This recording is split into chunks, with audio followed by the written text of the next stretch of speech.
ODI world cup 2025 के semifinal मुकाबले से पहले भारतीय टीम के लिए बुरी खबर आई।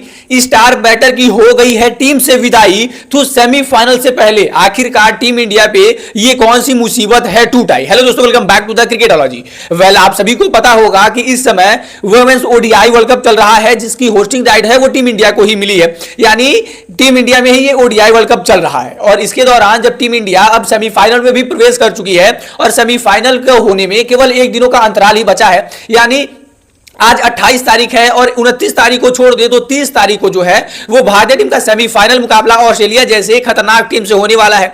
ऐसे तौर पर ऑस्ट्रेलिया ने हमें इसी ओडीआई वर्ल्ड कप में बुरी तरीके से हराया है, लेकिन कहीं ना कहीं अगर हमको ओडीआई वर्ल्ड कप 2025 के फाइनल में जगह बनाना है तो हम केवल और केवल एक स्टेप दूर हैं। और ऐसे तौर पर एक स्टेप दूर हैं तो हमारे इस स्टार बैटर के दूर होने से कहीं ना कहीं काफी ज्यादा जो मुसीबतें हैं वो बढ़ गई हैं। और वो इतना ज्यादा स्टार बैटर है कि अभी पिछले ही मुकाबले में उन्होंने शतक लगाया था और शतक लगाने के बाद वो टीम से बाहर हो चुकी हैं। आखिर क्यों बाहर हुई हैं, क्या कुछ मामला है, चलिए सारी चीजें बताता हूं। लेकिन आप लोग भी फटाफट से चैनल को सब्सक्राइब कर लीजिएगा ताकि ऐसे ही क्रिकेट से जुड़ी हुई सारी खबरें मैं आप तक पहुंचाता रहूं। दरअसल न्यूजीलैंड के खिलाफ जब भारतीय टीम का मुकाबला था तो वो एक डू और डाई मुकाबला था कि अगर भारतीय टीम उस मुकाबले को जीतती तो ऐसे तौर पर भारतीय टीम सेमीफाइनल में जाती, वरना जो न्यूजीलैंड की टीम है उनके जो प्रोबेबिलिटी थी वो ज्यादा थी as compare to team India playoffs में जाने के लिए। ऐसे तौर पर भारतीय टीम ने ना ही सिर्फ न्यूजीलैंड को हराया बल्कि एक तरफा डोमिनेट कर हराया, क्योंकि भारतीय टीम ने बल्लेबाजी में 340 रन बना दिए और वो भी केवल और केवल 49 ओवरों की बल्लेबाजी कर। अभी हमने एक ओवर की बल्लेबाजी की भी नहीं थी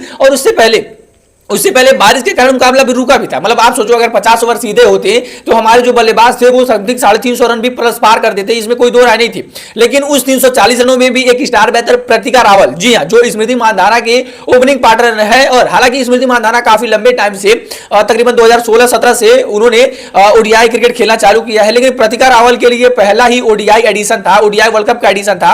और अभी उनको इतने ज्यादा दिन हुए भी नहीं, समथिंग अभी उनको 1.5-2 साल हुए ओडीआई टीम इंडिया के लिए खेलते हुए। ऐसे तौर पर अब न्यूजीलैंड जैसी एक स्ट्रांग टीम के सामने आना, और ना सिर्फ स्ट्रांग टीम के सामने आना बल्कि 122 रनों की पारी खेलना, स्मृति मानधना के साथ आपने खेलना चालू किया और आपने उनके सामने उनसे ज्यादा रन बना दिए, तो कहीं ना कहीं आप इंपॉर्टेंट बैट्समैन है। ना ही सिर्फ आपने केवल न्यूजीलैंड के सामने रन बनाया है बल्कि आपने इस वर्ल्ड कप के सभी मुकाबलों में छोटे बहुत कंट्रीब्यूशन लेकिन टीम इंडिया के लिए कंट्रीब्यूशन दिया था। अब ऐसे तौर पर सेमीफाइनल जैसे बड़े मुकाबले से ऑस्ट्रेलिया जैसे बड़े ओपोनेंट से अगर कोई नया बैटर भी रिप्लेस कर ला जाएगा तो प्रोबेबली उसके लिए पहला मैच होगा या फिर वो पहली बार ओपन कर रहा होगा। तो कहीं ना कहीं इस वर्ल्ड कप में नर्वसनेस भी आपको देखने को मिलती है, क्योंकि ओडीआई वर्ल्ड कप जैसा स्टेट बड़ा होता है। और ऐसे तौर पर ऑस्ट्रेलिया की जो टीम है वो काफी स्ट्रांग मानी जाती है।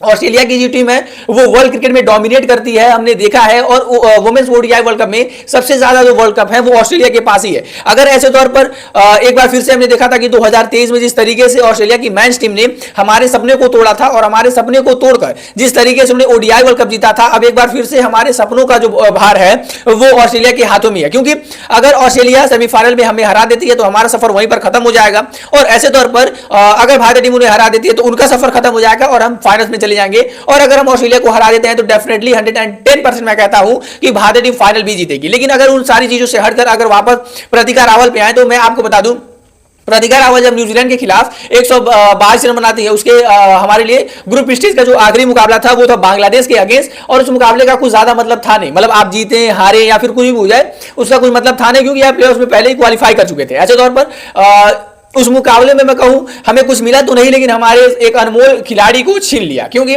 दरअसल बांग्लादेश की जो टीम है वो पहले बल्लेबाजी करने आती है उस मुकाबले के दौरान, और बल्लेबाजी करते टाइम समथिंग 34वां जो ओवर था जहां पर प्रतिका रावल डीप मिडविकेट फील्डिंग कर रही थी, यानी बाउंड्री के ऊपर फील्डिंग कर रही थी। ऐसे तौर पर एक जो बॉल है स्क्वायर लेग की तरफ जाती है, यानी जो थोड़ी सी उनसे दूर जाती है, प्रतिका रावल दौड़ती हैं और वो डाइव कर गेंद को रोकने की कोशिश करती है। लेकिन जब डाइव करने के चक्कर में उनका जो एंकल ट्विस्ट हो, यानी उनका जो पैर होता है वो मुड़ जाता है और वहां से वो गिरती हैं बुरी तरीके से। उनका घुटने का इंपैक्ट जमीन पर यानी ग्राउंड पर इतनी जोर से होता है कि बाद में बताया जाता है कि उनके घुटने में भी चोट लगी है। ऐसे तौर पर प्रतिका रावल उस टाइम तो खड़े नहीं हो पा रही थी, लेकिन उनको जिस तरीके से वुमेन स्टाफ जो प्लेयर है उनको और मैनेजमेंट को बुलाकर स्नेह राणा को बुलाकर उनको बाहर लेकर जाया जाता है, उनको स्कैन्स के लिए भेज दिया जाता है। सबको लगता है कि यार कुछ टाइम पे ठीक हो जाएगा, इस पर उस पर लगा देते हैं, लेकिन जब ठीक नहीं होता है तो उनको स्कैन्स के लिए भेजा जाता है। और ऐसे तौर पर 72 घंटों के बाद जब ये रिपोर्ट आई कि अब जो प्रतिका रावल है वो वुमेन्स ओडीआई वर्ल्ड कप से बाहर हो गई है। अगर टीम इंडिया जो है वो सेमीफाइनल जीतती है, यानी सेमीफाइनल और फाइनल से दोनों बाहर हुई है, अगर टीम इंडिया सेमीफाइनल हार जाती है